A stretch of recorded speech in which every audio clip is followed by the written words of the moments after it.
వర్మ ట్వీట్లు, తిర్రి మాటలు ఎట్లుంటాయని అడిగితే తొట్టలున్న పోరాని కాంచి 90 ఏళ్ల ముసలోళ్ళ దాకా ఎవ్వరిని అడిగినా ఎంబటే చెప్తారు. అసొంటి వర్మ ఎవ్వరు నోరు నోయంగా తిట్టినా గాని శరమున్నోడు మాడతాడు. నేను కాదు కదా అనుకుంటా శరవేగంగా ఏదో ఓ పంచాయత్ ముంగటేసుకొని మురిసిపోతుంటాడు. నువ్వు గోకినా గోకకున్నా నేను మాత్రం నువ్వు గోక్తనే ఉంటా అని కేసీఆర్ డైలాగ్ ఉంటది యాదుందా? అగో ఆ తీర్ల రక్తాలు రాంగా ట్వీట్లతో మరీ నాటుకో గోకుతున్నాడు రామ్ గోపాల్ వర్మ. ఇప్పటికే అనధికార వైసీపీ కార్యకర్తగా జీతం తీసుకొని వాలంటీర్గా బానే పేరు పోయిన వర్మ స్పేస్ లేకపోయినా క్రియేట్ చేసుకొని మరీ కాటమరాయన మీద ఘాటుగా మాట్లాడుతున్నాడు. ఏమంట పిఠాపురంకెళ్ళి పోటీ చేస్తా అన్నాడు. అప్పటికెళ్ళి డోసు పెంచి నా ఇష్టం నేను అట్లనే మాట్లాడతా అనుకుంటా ఆయన పైత్యాన్ని పబ్లిక్ లో చూయిస్తూనే ఉన్నాడు.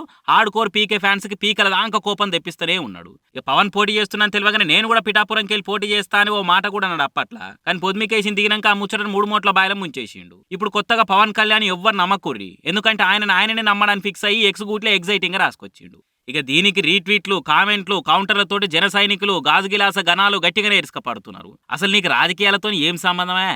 మెగా ఫ్యామిలీని మాటలంటావు, పవన్ అంటే పగ చూయిస్తావు, జగన్ను జాకీలు పెట్టి లేపుకుంటా సినిమాలు తీస్తావు, చంద్రాలంటే చంద్ర నిప్పులు గురిపించుకుంటా వాళ్ళ ఇంటోళ్ళని ఎక్కిరించుకుంటా ఎండి పరదకి ఎక్కిస్తావు. అయినా నీ మాటలు ఎవడు పట్టించుకుంటాడు కానీ ఇవాళ రేపు నువ్వు ఎన్ని ట్వీట్లు పెట్టినా ప్రెస్ మీట్లు పెట్టినా నిన్ను జనాలు దేకే రోజులు ఎన్నడో పోయినాయి. అయినా ఎగురు ఎగురు ఇప్పుడు ఎంత ఎగురుతావో ఎగురు.